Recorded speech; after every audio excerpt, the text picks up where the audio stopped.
Hello बच्चों, तो हमारा चैप्टर चल रहा था change in profit sharing ratio. तो कल मैंने आपको रीवैल्यूएशन से रिलेटेड कुछ क्वेश्चंस दिए थे होमवर्क में, जिसमें कुछ क्वेश्चन एडमिशन ऑफ पार्टनर के भी थे। तो क्वेश्चन नंबर 42 प्रॉब्लम है आपकी। तो अपनी बुक में क्वेश्चन नंबर 42 पेज नंबर 4.105। देखो बहुत ध्यान से समझना, पेज नंबर 4.105 में मैंने आपको कल एक बात बताई थी कि अगर ओवर वैल्यूड आ जाए, बताया था ना, ओवर वैल्यूड आ जाए तो ये हमारे लिए लॉस है, और अगर अंडर वैल्यूड आ जाए तो ये हमारे लिए क्या है, गेन। मतलब इसमें रिवैल्यूएशन डेबिट होगा और इसमें रिवैल्यूएशन क्रेडिट होगा। तो क्वेश्चन नंबर 42 के अंदर ना ओवर वैल्यूड का दूसरा नाम दे रखा है जिसे एक्सेस बोलते हैं। तो मैंने आपको बताया था इसके अंदर हमें 100% फिगर निकालनी पड़ती है, और 100% फिगर कैसे आएगी, डिवाइड करके। ठीक है, तो ओवर वैल्यूड के अंदर हमें परसेंटेज को ऐड कर देना है और अंडर वैल्यूड में 100 में से परसेंटेज को माइनस करना है। तो क्वेश्चन नंबर 42 में हमारे पास मशीनरी की फिगर 2 लाख रुपए दे रखी है। तो हमारे पास मशीनरी की फिगर 2 लाख है, और क्वेश्चन हमें क्या है, क्या कह रहा है, क्वेश्चन हमें कह रहा है if the value of machinery in the balance sheet is excess by 33 1/3%। Excess मतलब ओवर वैल्यूड बाय 33 1/3%। तो 33 1/3% को अगर हम सॉल्व करते हैं तो मैंने आपको बताया था 1/3 बोलते हैं, पर यहाँ पे परसेंटेज है तो इसलिए मैं इसे 33.33% लिख दूंगा। तो नीचे 100 में ऐड कर दूंगा, 100 प्लस 33.33% से डिवाइड करूंगा। तो जब मैं इस 2 लाख को डिवाइड करूंगा 133% से, तो मेरे पास फिगर आ जाएगी 1,50,000। तो देखो ये 2 लाख से 1,50,000 हो गई।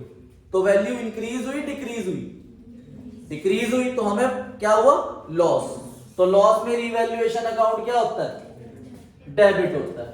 तो आपका रिवैल्यूएशन अकाउंट जो है वो डेबिट हो जाएगा। तो एंट्री हो जाएगी आपकी revaluation account debit to machinery account 50,000। ये जर्नल एंट्री पास होनी थी आपकी क्वेश्चन नंबर 42 के अंदर। अब क्वेश्चन नंबर 49 है प्रॉब्लम, उसके अलावा तो बीच में कोई प्रॉब्लम नहीं है।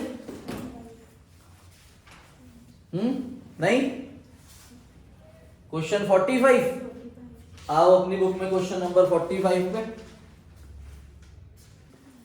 आओ बेटा, क्वेश्चन नंबर 45 पे। क्वेश्चन 45 में देखो ध्यान से पढ़ो, एक्स और वाई पार्टनर है, इनकी रेशियो दे रखी है 3:2। इन्होंने जेड को एडमिट करा 1/4 शेयर के लिए।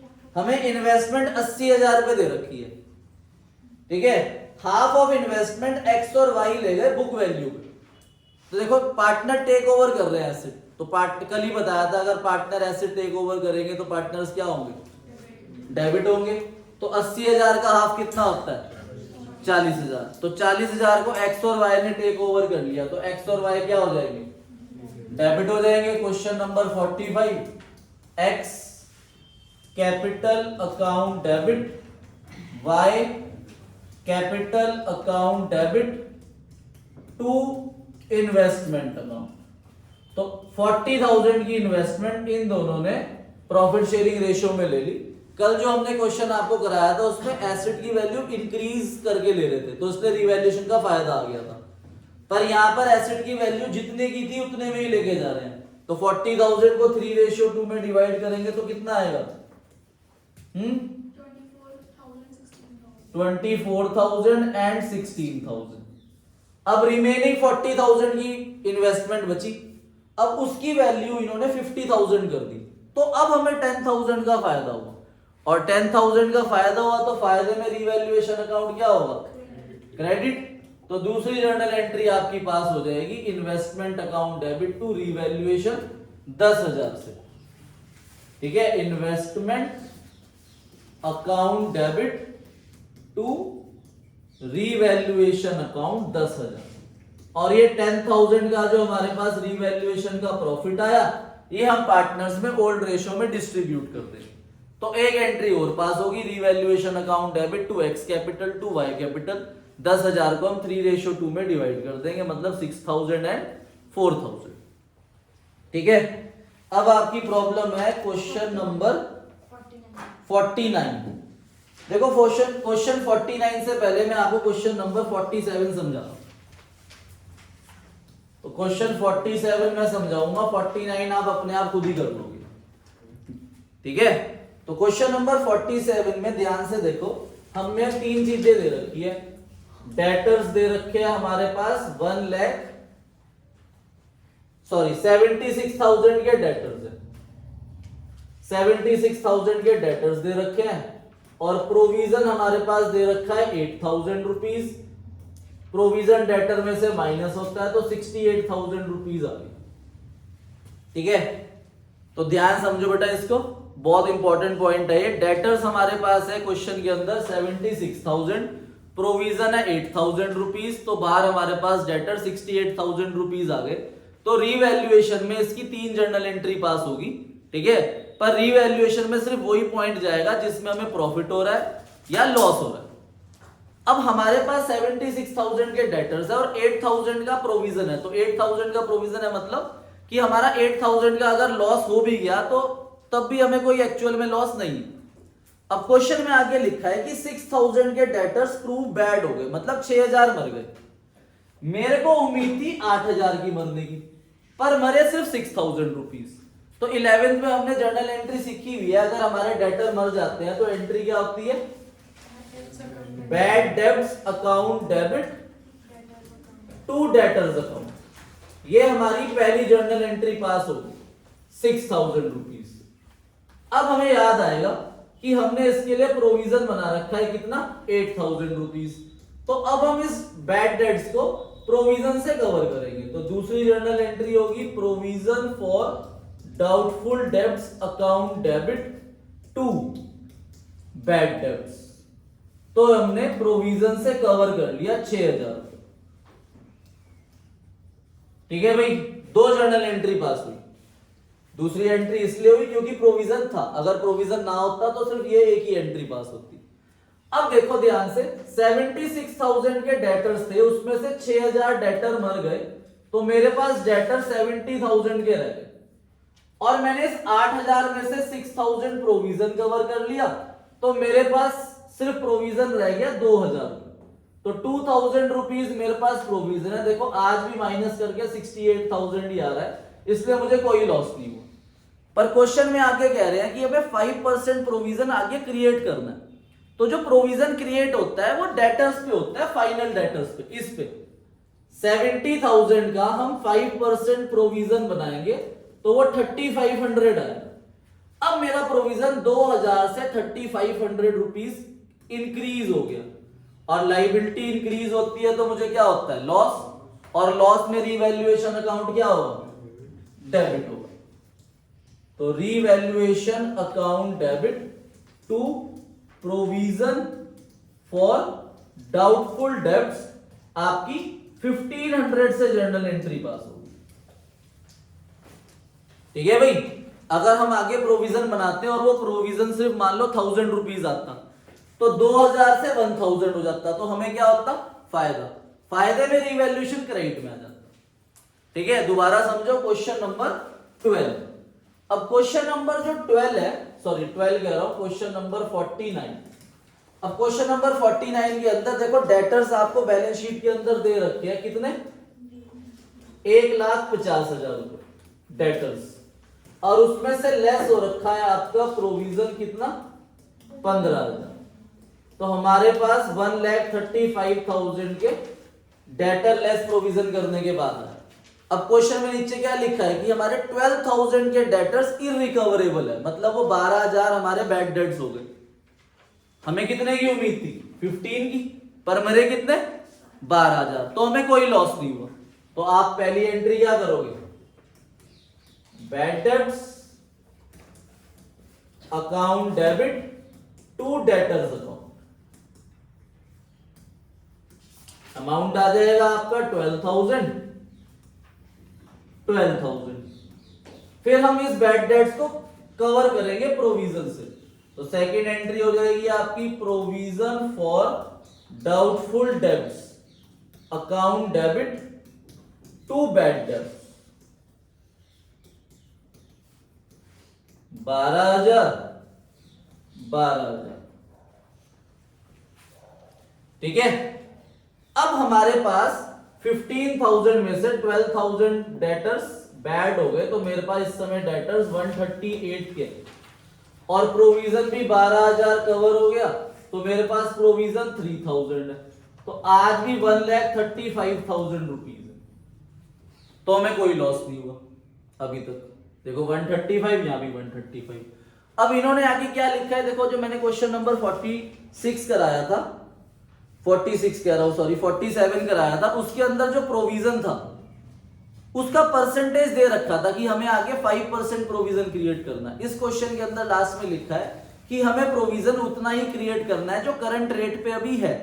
तो करंट रेट हम या एग्जिस्टिंग रेट वर्ड भी आ सकता है, वो हम किससे निकालेंगे। देखो 1,50,000 के डेटर है और 15,000 प्रोविजन है, तो बताओ कितना परसेंट है ये, 10%। तो करंट रेट हमारा 10% है, मतलब वो कह रहा है कि आगे आपको प्रोविजन 10% क्रिएट करना है। तो वो 10% इस फाइनल डेटर्स पे निकलेगा, 10% 13,800। अब मेरा प्रोविजन 3,000 से 13,800 हो गया, तो ये इंक्रीज हुआ। अब बताओ कितना इंक्रीज हुआ, 10,800। तो 10,800 का मुझे लॉस हो गया, तो लॉस में रीवैल्यूएशन अकाउंट क्या होगा, डेबिट। तो revaluation account debit to provision for doubtful debts 10,800 10,800। Hope आपको ये कंसेप्ट समझ आ गया होगा, नोट कर लो इसे। हाँ जी, तो हम इस चैप्टर का लास्ट टॉपिक कर रहे हैं, पार्टनर्स कैपिटल अकाउंट। देखो रीवैल्यूएशन अकाउंट हमने सीख लिया था, आपको पता है रीवैल्यूएशन अकाउंट का नेचर क्या होता है, नॉमिनल। ऐसी पार्टनर्स कैपिटल अकाउंट का नेचर क्या होता है, पर्सनल। पार्टनर्स कैपिटल अकाउंट का नेचर होता है पर्सनल। तो मैं ये एज्यूम कर रहा हूं कि दो पार्टनर है एक्स और वाई, तो ये फॉर्मेट बन जाएगा आपका पर्टिकुलर एक्स पार्टनर का नाम, वाई पार्टनर का नाम, यहां पर भी लिखेंगे पर्टिकुलर एक्स पार्टनर का नाम, वाई पार्टनर का नाम। सबसे पहले आएगा यहाँ पे ओपनिंग कैपिटल, जो हमें बैलेंस शीट के अंदर गिवन होंगे लायबिलिटी साइड में, उन्हें हम लिख देंगे यहाँ बाय बैलेंस ब्रॉट डाउन। ठीक है, यहां पर लिख देंगे उन दोनों की फिगर। फिर हम लायबिलिटी साइड में ये सारे रिजर्व्स, जनरल रिजर्व हो गया, वर्कमैन कंपनसेशन रिजर्व हो गया, यहां तक। ठीक है, जनरल रिजर्व से लेके वर्कमैन कंपनसेशन रिजर्व तक, ये सारे हमें पता है कहां मिलते हैं, ये हमें मिलते हैं लायबिलिटी साइड में, बैलेंस शीट की लायबिलिटी साइड में हमें ये मिलता है। और हम इन्हें किस रेशो में डिस्ट्रीब्यूट करते हैं, ओल्ड रेशो में। तो जनरल रिजर्व होगा उसे यहां पर डिस्ट्रीब्यूट कर देंगे, कंटेंजेंसी रिजर्व होगा उसे ओल्ड रेशो में डिस्ट्रीब्यूट कर देंगे, प्रॉफिट एंड लॉस का क्रेडिट बैलेंस है वो भी यहां पर आ जाएगा, इन्वेस्टमेंट फ्लक्चुएशन रिजर्व है वो भी यहां पे ओल्ड रेशो में आ जाएगा, और वर्कमैन कंपनसेशन रिजर्व वो भी आ जाएगा। तो ये सारे किस रेशो में डिवाइड होते हैं, ओल्ड रेशो में। फिर रिवैल्यूएशन अकाउंट सीखा था हमने, रिवैल्यूएशन के अंदर प्रॉफिट आता है, तो वो रिवैल्यूएशन प्रॉफिट भी किस रेशो में डिवाइड होता है, ओल्ड रेशो में।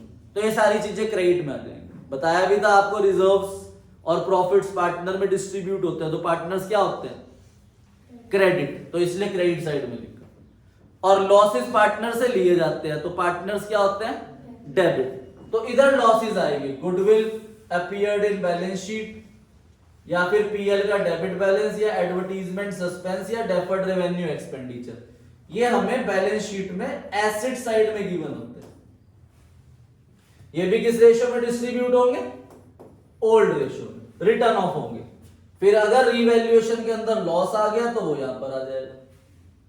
क्लियर है।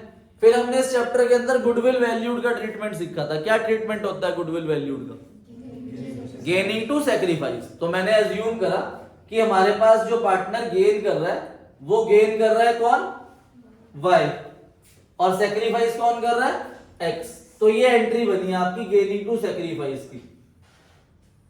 ठीक है, Y capital account debit to X capital account. फिर इस एंट्री को पोस्ट करना है।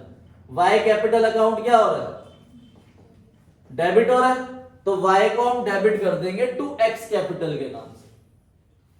और एक्स क्या हो रहा है, क्रेडिट, तो x क्रेडिट हो रहा है किससे, y के नाम से, तो बाय y कैपिटल 2000। फिर हम इधर का टोटल करेंगे और इधर माइनस करेंगे, तो हमारे पास बैलेंसिंग फिगर में क्लोजिंग बैलेंस आ जाएंगे, क्लोजिंग कैपिटल कैरिड आउट, जिसे हम कहां पर लिखेंगे, बैलेंस शीट में, न्यू बैलेंस शीट में आएगा, न्यू बैलेंस शीट। नोट कर लो इस फॉर्मेट को, फिर एक क्वेश्चन करेंगे हम जो एग्जाम में 6 मार्क्स का क्वेश्चन फॉर्म करेगा। अब हम क्वेश्चन नंबर 30 करेंगे, आपकी बुक का पेज नंबर 3.57, क्वेश्चन नंबर 30। ठीक है, इसमें x और y पार्टनर है, रेशो दे रखी है 5:3, तो ये कौन सी रेशो है, ओल्ड रेशो, लिख लो अपनी कॉपी में 5:3 ओल्ड रेशो। अब आपको चेक करना है कि लाइबिलिटी साइड में हमें कितने रिजर्व दे रखे हैं, तो चेक करके बताओ लाइबिलिटी साइड में हमारे पास कौन कौन से रिजर्व है, general reserve, workman compensation reserve, ये 2 रिजर्व है बस। एम्प्लॉय प्रोविडेंट फंड लाइबिलिटी होती है, वो रिजर्व नहीं होता।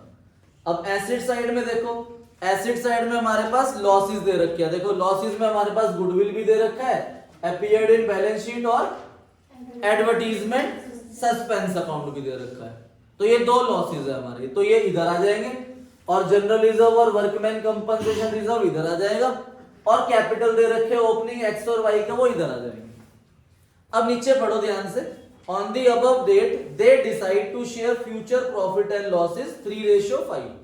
अब इन्होंने रेशो चेंज कर ली, तो जिस दिन रेशो चेंज होती है उसी दिन हमें ये सारी चीजें करनी होती है। रिजर्व्स किस रेशो में डिस्ट्रीब्यूट करने होते हैं, ओल्ड में। लॉसेस किस रेशो में राइट ऑफ करने होते हैं, ओल्ड रेशो में। अगर गुडविल वैल्यूड दे रखी है तो उसका ट्रीटमेंट होता है गेनिंग टू सैक्रिफाइस। अब इन्होंने पहले पॉइंट में हमें गुडविल वैल्यूड निकालने के लिए बोला हुआ है, पॉइंट नंबर 2 और 3 हमारा रिवैल्यूएशन से रिलेटेड है, और क्वेश्चन कह रहा है कि रिवैल्यूएशन अकाउंट बनाओ, पार्टनर्स कैपिटल अकाउंट बनाओ, और बैलेंस शीट बनाओ नई फर्म की। तो करते हैं क्वेश्चन नंबर 30। तो question number 30, X and Y partner है, ओल्ड रेशो है 5:3, ये ओल्ड रेशो दे रखी है, 3:5 आपके पास न्यू रेशो हो गई। अब पहला पॉइंट हमें गुडविल कैलकुलेट करने के लिए बोल रहा है, तो गुडविल वैल्यूड कैलकुलेट करेंगे हम, जिसका फॉर्मूला है average profit multiply number of year purchases. Average profit in तीनों प्रॉफिट का सम कर देंगे जो पहले पॉइंट में दे रखा है। अब इन तीनों प्रॉफिट का सम करा तो वो 18,000 आ गया, और नंबर ऑफ ईयर परचेज 2 है, तो 6000 इंटू 2 हमारे पास 12,000 रुपए गुडविल वैल्यूड आ गई, तो 12,000 रुपीज गुडविल वैल्यूड है। और गुडविल वैल्यूड का ट्रीटमेंट होता है गेनिंग टू सैक्रिफाइस, तो सैक्रिफाइसिंग रेशियो कैलकुलेट करेंगे, old ratio minus new ratio, X and Y. Old ratio है 5/8 माइनस 3/8, तो ये 2/8 आ जाएगा। फिर 3/8 माइनस 5/8 करेंगे तो माइनस का 2/8 आ जाएगा, ठीक है। इनटू कर देंगे 12,000, तो ये आ गया 3,000, ठीक है। 12,000 से मल्टीप्लाई करेंगे तो 3,000 रुपीज आ गया। अब y कर रहा है गेन और x कर रहा है सैक्रिफाइस, तो गेनिंग टू सैक्रिफाइस की जर्नल एंट्री पास कर देंगे हम, y capital account debit to x capital account, amount आ जाएगा 3,000 एंड 3,000, ऐसे फॉर्मेट बनाए करोगे। नरेशन इसकी लिखने की जरूरत नहीं है क्योंकि क्वेश्चन ने हमसे जर्नल एंट्री नहीं मांगी हुई, ये तो हमने अपनी हेल्प के लिए कर दी, गेनिंग टू सैक्रिफाइस की जर्नल एंट्री। अब पॉइंट नंबर 2 और 3 पढ़ के आप बनाओगे रीवैल्यूएशन अकाउंट। रीवैल्यूएशन अकाउंट का नेचर होता है आपका नॉमिनल, फायदा जो भी हुआ वो क्रेडिट साइड में आता है और जो नुकसान हुआ वो डेबिट साइड में आता है। पर्टिकुलर अमाउंट से आप फॉर्मेट बना के सेकंड पॉइंट और थर्ड पॉइंट रीवैल्यूएशन अकाउंट के अंदर डालो और बताओ कि प्रॉफिट आ रहा है या लॉस, ठीक है। सेकंड पॉइंट में कह रहे हैं मशीनरी की वैल्यू 45,000 हो गई और ऊपर 38,000 है, तो बाय मशीनरी अकाउंट ये आपको प्रॉफिट हो गया 7,000, ठीक है। 7,000 का गेन हो गया और स्टॉक की वैल्यू 8,000 हो गई, ऊपर 7,000 है, तो बाय स्टॉक 1,000 रुपीज का ये फायदा हो गया। स्टॉक पे। तो टोटल 8,000 आ गया। अब 8,000 जो आया ये रिवैल्यूएशन प्रॉफिट है, और ये रिवैल्यूएशन प्रॉफिट हम 8,000 रुपीज एक्स कैपिटल और वाई कैपिटल में डिस्ट्रीब्यूट कर देंगे। किस रेशो में? Old ratio. ठीक है भाई। लास्ट पॉइंट इसलिए नहीं आया क्योंकि हमारे पास वर्कमैन कंपनसेशन रिजर्व है 10,000 और क्लेम कितना है? सिर्फ 6,000। तो हमारे पास सफिशिएंट रिजर्व है, इसलिए कोई लॉस नहीं हुआ। अगर क्लेम ज्यादा होता तब आता रिवैल्यूएशन अकाउंट। तो 8,000 को हम ओल्ड रेशो में डिस्ट्रीब्यूट करेंगे। ओल्ड रेशो इज 5:3, तो 5,000 and 3,000।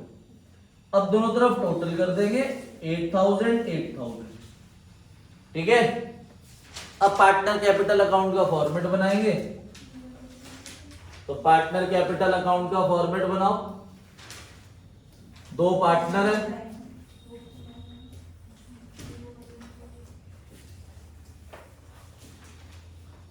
Partners capital account X and Y, particular X Y, particular X और वाई। तो सबसे पहले मैंने बताया था कि ओपनिंग कैपिटल आएंगे बाय बैलेंस ब्रॉट डाउन, जो हमें क्वेश्चन में बैलेंस शीट की लायबिलिटी साइड में दे रखा है 52,000 एंड 54,000। फिर हम जनरल रिजर्व को यहां डिस्ट्रीब्यूट कर देंगे। जनरल रिजर्व हमारे पास दे रखा है 4,800, तो वो 3,000 एंड 1,800 आ जाएगा general reserve. Workman compensation reserve जो आपका डिस्ट्रीब्यूट होगा वो डिस्ट्रीब्यूट होगा सिर्फ 4,000।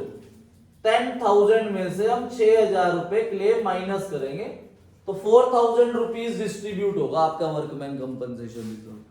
4,000 को भी 5:3 में डिस्ट्रीब्यूट करेंगे 2,500 और 1,500 आ जाएगा आपका 4,000 को डिस्ट्रीब्यूट करके। फिर एसेट साइड में चेक करो, लॉस है वहां पर, गुडविल नाम का लॉस है। तो गुडविल की फिगर हमारे पास 8,000 दे रखी है, तो वो 8,000 रुपीज ओल्ड रेशियो में 5,000 3,000 डिस्ट्रीब्यूट हो जाएगा। एडवर्टाइजमेंट सस्पेंस भी है, ये भी लॉस है, 500 और 300 आ जाएगा। ठीक है। अब हमें याद आएगा कि हमने गुडविल वैल्यूड की एक एंट्री पास करी थी जिसमें वाई कैपिटल डेबिट हो रहा है, किससे? एक्स से। तो वाई कैपिटल अकाउंट को हम डेबिट कर देंगे 2x कैपिटल से। तो 2x कैपिटल अकाउंट वाई के नीचे आ जाएगा कितना? 3,000। और x क्रेडिट हो रहा है किससे? बाय वाई कैपिटल अकाउंट से, तो x के नीचे आ जाएगा 3,000। अब इधर का टोटल करेंगे और माइनस करके यहां पर 2 बैलेंस कैरेट डाउन निकाल लेंगे, balancing figure.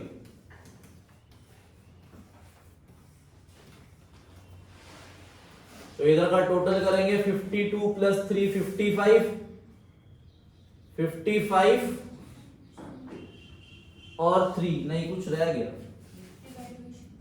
Revaluation profit.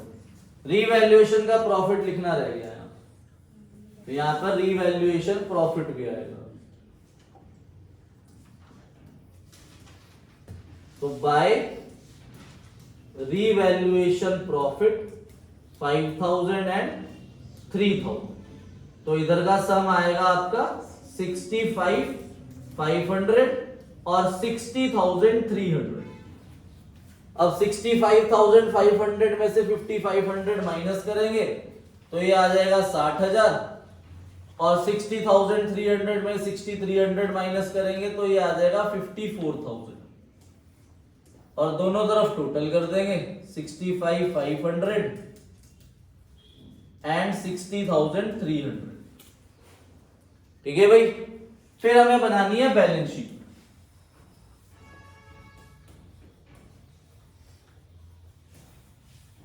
Balance sheet as on 1 April 2025। Liability amount, asset amount. देखो बोर्ड के पर्सपेक्टिव से अगर हम बात करें तो शायद एग्जाम के अंदर बैलेंस शीट बनानी ना आए, पर इसका मतलब ये नहीं है कि हम छोड़ के जाएंगे, इसको आ सकती है। बैलेंस शीट का नेचर याद रखना, बैलेंस शीट का जो नेचर होता है ना वो होता है रियल एंड पर्सनल। ठीक है, दोनों नेचर का होता है balance sheet, real and personal. अब बैलेंस शीट के अंदर ये जो हमारे कैपिटल आए थे ये जाएंगे आपके बैलेंस शीट में, capital X capital and Y capital. तो एक्स कैपिटल आ जाएगा आपका 60,000 एंड वाई कैपिटल आ जाएगा आपका 54,000। अब आप बैलेंस शीट को रीड करोगे, जनरल रिजर्व वो आएगा नहीं क्योंकि वो क्या हो गया, डिस्ट्रीब्यूट। वर्कमैन कंपनसेशन रिजर्व 10,000 था पर डिस्ट्रीब्यूट कितना हुआ था सिर्फ, तो जो 6,000 बचा हुआ है वो आएगा यहाँ पे workman compensation claim 6,000 rupees. Employ provident fund पूरा आ जाएगा क्योंकि उसमें कोई चेंज नहीं हुआ 1,000 रुपीज। एंड क्रेडिटर आ जाएंगे, बताना कितने हैं क्रेडिटर्स, 5,000 रुपीज। फिर एसेट साइड में सबसे पहले गुडविल दे रखी है, वो गुडविल रिटर्न ऑफ हो चुकी है तो वो आएगी नहीं। फिर मशीनरी है आपके पास, मशीनरी की नई फिगर आएगी, मशीनरी आएगी 45,000 रुपीज। फर्नीचर 15,000 का 15,000 ही आएगा क्योंकि उसमें कोई भी चेंज नहीं हुआ। सन्ड्री डेटर्स उसमें भी कोई चेंज नहीं हुआ, 33,000 से सेम आ जाएंगे एज इट इज। स्टॉक की वैल्यू 8,000 हो गई थी तो स्टॉक 8,000 रुपीज आएगा नई बैलेंस शीट में। और बैंक आ जाएगा आपका 25,000। एडवर्टीजमेंट सस्पेंस आएगा नहीं क्योंकि एडवर्टीजमेंट सस्पेंस राइट ऑफ हो चुका है। फिर दोनों तरफ का टोटल मैच हो जाएगा 1,26,000 1,26,000। ठीक है, बैलेंस शीट आपकी मैच हो जाएगी। तो होमवर्क में क्वेश्चन 29 है एक आपका, और पास्ट ईयर क्वेश्चंस की अगर हम बात करें तो पास्ट ईयर क्वेश्चन में इसका पेज नंबर है PE 45। उसमें क्वेश्चन नंबर 1 से लेकर आपको क्वेश्चन नंबर 8 तक करने हैं और इलस्ट्रेशन आपको करनी है। इलस्ट्रेशन नंबर है आपकी एक इलस्ट्रेशन 26, ये आपका होमवर्क है प्लस एमसीक्यूज करने इस चैप्टर